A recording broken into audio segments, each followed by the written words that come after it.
So this week we're back with the M140, Aaron's M140, and the journey of taking this stock M140 from just over a year ago when Aaron first bought it to where it is today, to this animal that we see today. Last video was where we fitted a high pressure fuel pump and a sports cap, but if you've missed any of the previous videos, Aaron, just run us through everything that you've done with the car to take it from stock to how it is today in the last 12 months. We put an exhaust on, we had a back box. And what, Scorpion? Scorpion. Catback exhaust? Yeah. It's not been trouble free, has it? No, it hasn't. To be fair. I wouldn't recommend it to anyone, really. What's been the issues?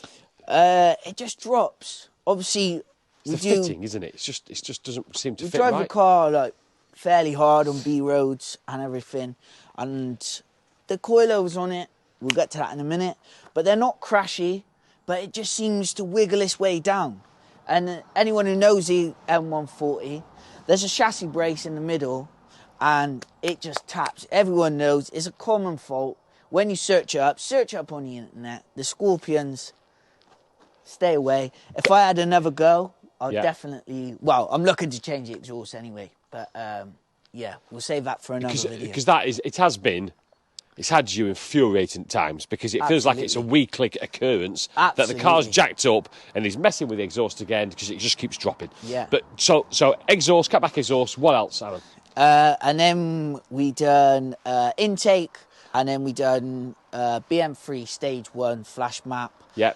We had the car like that for, I'd say, about 4 or 5 months until I decided actually I need some handling mods. Yep. We then purchased some BC Racing coilovers, so we got them on all 4.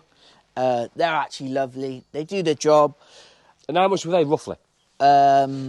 So they were, I think, about £900. They're the bottom of the range model, but for what we wanted it for, I mean, we do a handful of track days a year. We mainly just do fast road. So, you know, I mean, for what I was using it for, it seemed about right. Best bang for buck. Best bang for buck, that's what I got on the research that I done. Okay, so after that, we've done the M Performance LSD, Performance M in Manchester. They were great. Had that fitted. And that, again, just for cost, we did a video on that, didn't we, as well? That was, what, just over 2K fully fitted? No, it was about 1,800, I think. Was it? Okay, fully fitted. yeah. 1,600 for the diff and a couple hundred fitting. And that was really important because it just, it gives you that control, it gives you that confidence, doesn't it, to put the power down. Absolutely, yeah. Because otherwise it's just going to when it was a stock spit it off. Yeah, and I just wasn't enjoying the car, you know. It was so unpredictable. Even at stage 1, I mean, we was running, what, like 410, 420 brake, and it was just not nice at all. Shortly after that, we done a high pressure fuel pump downpipe. We've done a video on that. We've done, and the sports cat, so we did a video, and I'll put a link up there to that one as well. Yeah, we've stage 2 plus BM3 flashed it.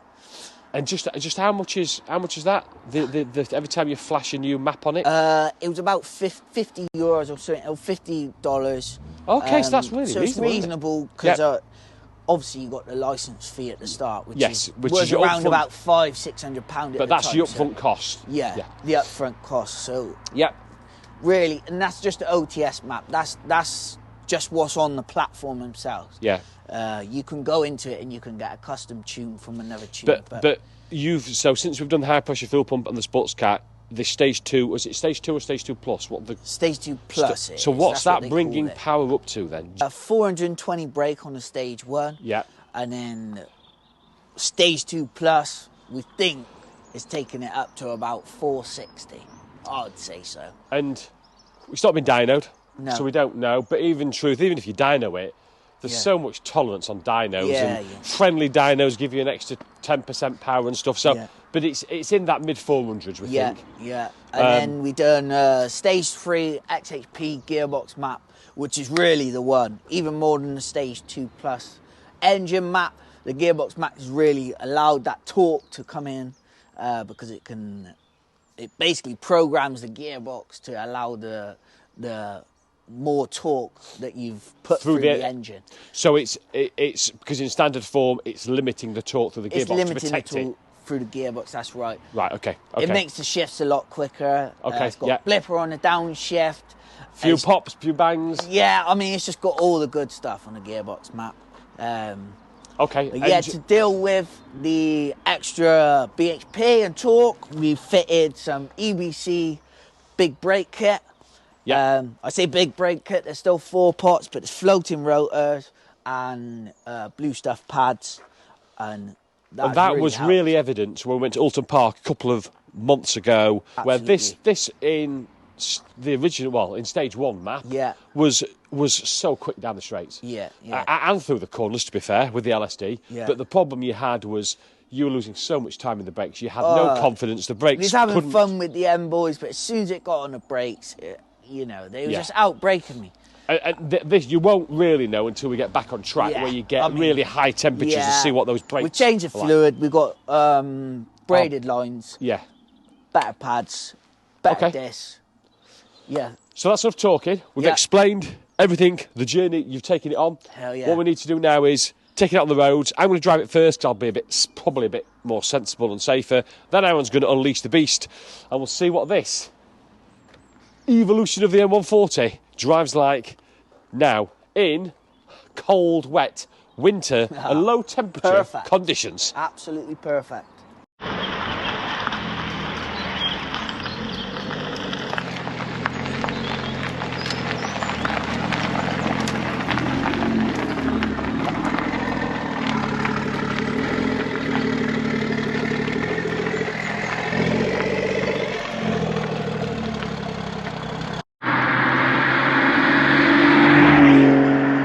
Benefit of something like the M140 is even just at normal speeds, really easy car to drive, isn't it? Oh yeah. As an all-round family car, you just feather along, really easy. It's comfortable, even with the BC Racing coilovers on. We're sat here now, just check it to 30 miles an hour, literally no revs.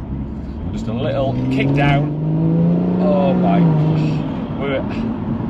we are at 60 in, what was that? The engine is not, I don't think that revved any more than 3,000 revs, and you just feel it all spooling up, and you're already at 60. Yeah, I know, yeah. But it's also the luxury you get with a modern car, and everything's usable. For the brake horsepower, going back 20 years ago, you would have to do so much to a car to get anything sort of this power range. It just wouldn't be usable every day. Supercars, the 355, Ferrari 355 had, I think it was 380 horsepower, brake horsepower. As each decade has gone on, power's got to such a level now in the last 5-10 years. I mean, this is a 5-door hatchback. Yeah.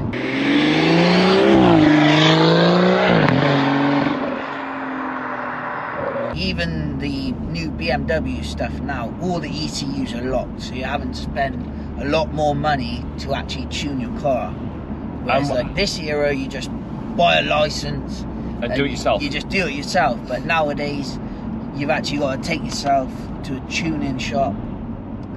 So we've got into manual. Yeah. 40. Accelerate just. Oh my.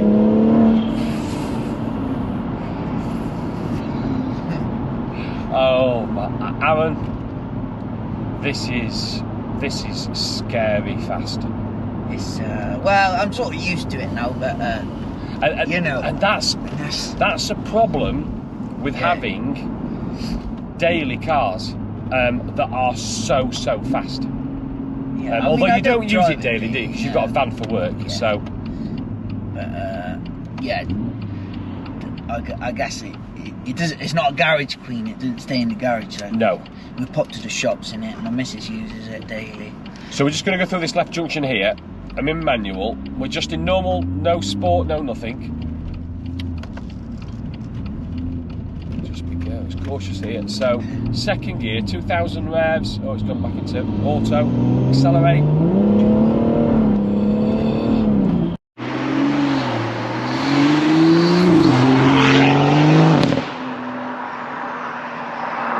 when we done the gearbox, man. Oh, right. Go on. It constantly tells you what gear you're in now. Yes. As opposed to before, it was just you're in drive. Yeah. But now, even when you're in drive, it lets you know what gear you're in. Yes. So to get it in full manual, you just flick over on. So I use the paddle shifts then. Yeah. It was telling me D with the number, Yeah. so that is automatic. It's used in drive. When I flicked the paddles, it put me into M with the number, which was manual. Yeah, but if you don't flick this over, It will revert back to auto. Back to auto. Got you. Okay.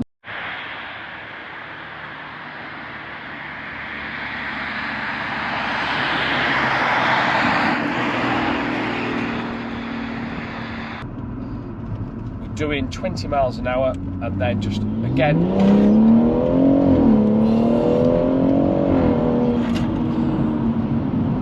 Well, that was probably just slightly north of speed limit.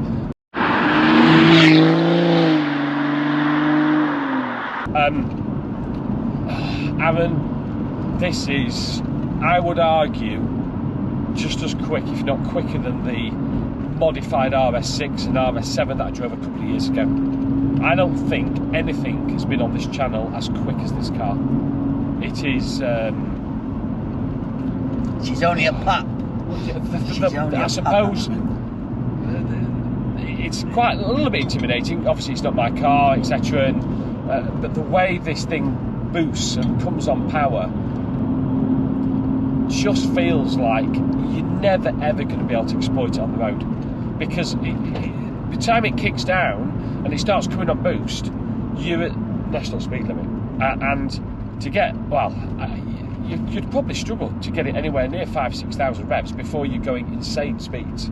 And the gear changes. Yeah, what do you think of the... They're instantaneous, aren't they? I mean... Yeah. You'll notice you're still in... So I'll put you in sport and then right, go on. You feel them. Yeah. I'll put you in sport. So traction is still on. Yeah. So now that's started to pop a bang more now as well. Yeah, you got a couple. There's nothing crazy.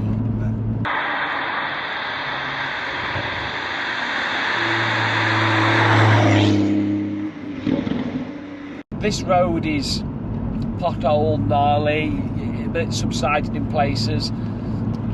Hard, firm cars sometimes struggle on this road, but it's still got really good complaints, considering you look at it externally and aesthetically how close the wheels are to the arches and how low it is.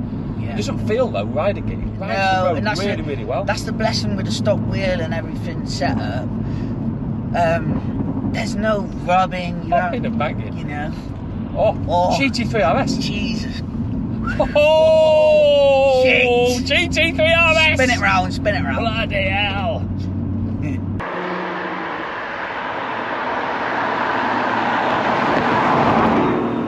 On the gearbox, it's in sport mode. We played with it. So we got ignition cut now. So on the upshift, you will notice it will almost do like a DSG fart.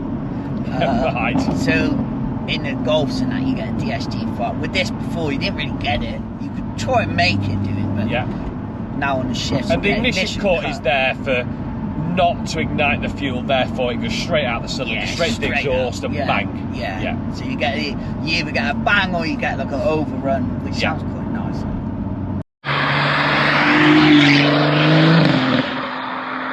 When I drove the Cayman GTS a couple of months ago, the 4-litre GTS, I spoke to Chase, the owner of that car, and I said, look, the PDK gearbox is absolutely brilliant, loved it, gives a different type of driving experience.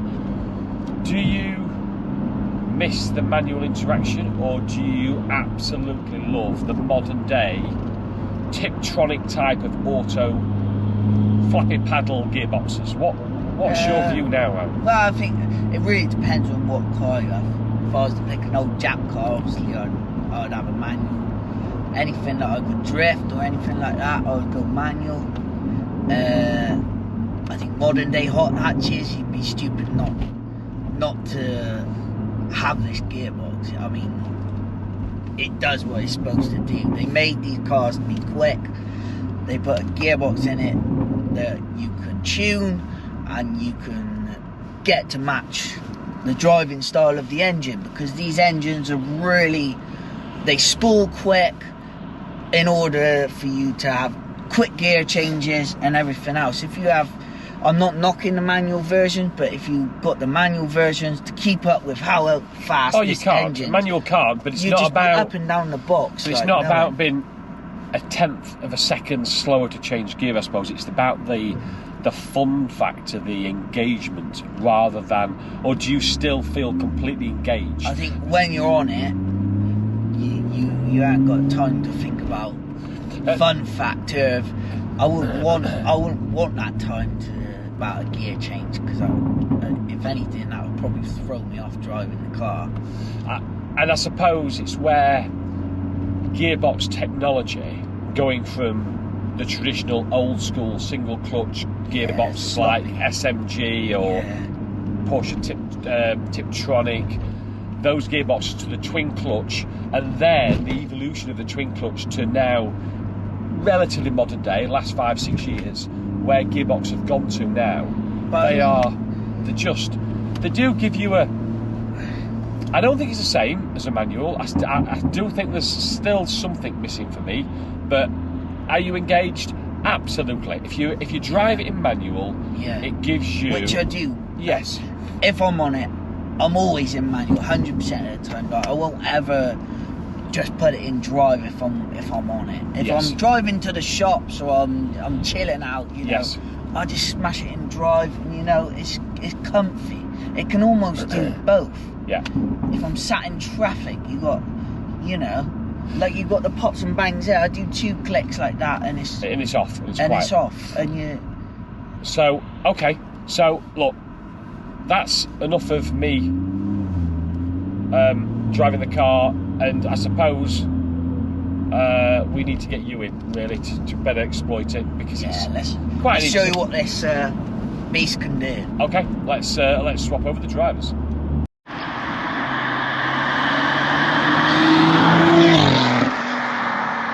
So Aaron's now at the helm. I'm not sure I'm entirely comfortable with that position, but so when you normally drive, Aaron, by yourself and a bit of fun, Sport Plus, what do you normally drive in? Every time just Sport Plus. Do you? Unless there's ice down. Not even and what's the difference? Sport Plus, just does it disengage or half disengage traction? Yeah, you get half traction. Right. It's popping. I just find it more just when you're in sport, it's horrible. It cuts power and traction all the time. Right. Sport if I'm Plus. feeling super spicy, I'll just DCT all off. Right. And then you're on your own. Yeah, you're on your own. Just you and your right foot. Yeah. Which is fun, but I mean, on a cold day like today, you've just got to be a bit careful. Yeah, and again, I go back to the fact that the moments you can have on the road, it's got to be limited with this much power. Or do you not? Does it not bother you at all? Nah, because I think you can get to the speed so easy, and the brakes are good now, so it's like you've got confidence to brake late into corners. But the thing for me is the gearbox map now. I mean, it's just.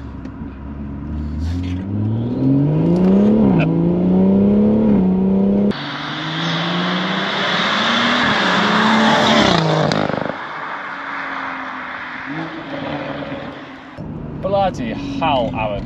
That is just ferocious, isn't it? Yeah. God grief, man. What were you? I wasn't even looking at the rev counts there. What were you pulling then, rev-wise? I don't know. I didn't look, but it's probably only 4 to 5k. That's when. Yeah, because that's where you're right in the sweet spot. Like most turbocharged engines, when you get near the top, they start flipping decaying anyway. You want to be in that. Yeah. That middle 2/3, don't you? Really? And that's the thing with the stock turbo. Over if we went a bigger turbo, your main power is starting to come in at 4. Right, got you. Okay. 4.5. That's when you're starting to get your power, and then the boost will be all the way till 7. Then. Yes, got you. So you're boosting a lot later, whereas on the stock turbo, you're coming in around about late 2-3ish on nice boost.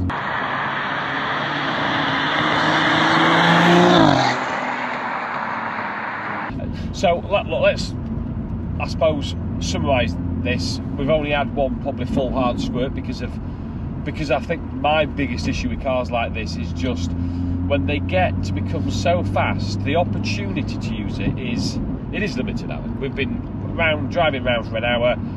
You get a few. We're on a Saturday, it's busy. Yeah, you just get a few brief moments, but this thing is just it's savage. It is absolutely savage. Really difficult to test it on the road. I know we've got track days planned next year. We've got the ring planned next year. It'd be absolutely great to see how it goes there. Aaron, thank you. Aaron's started up his own YouTube channel as well. If you want to follow his adventures on the M140 called Flat Shift, please follow him on that and subscribe. If you enjoyed it, as always, please give me a thumbs up, subscribe, and stay tuned. More videos coming very soon. Thanks for watching.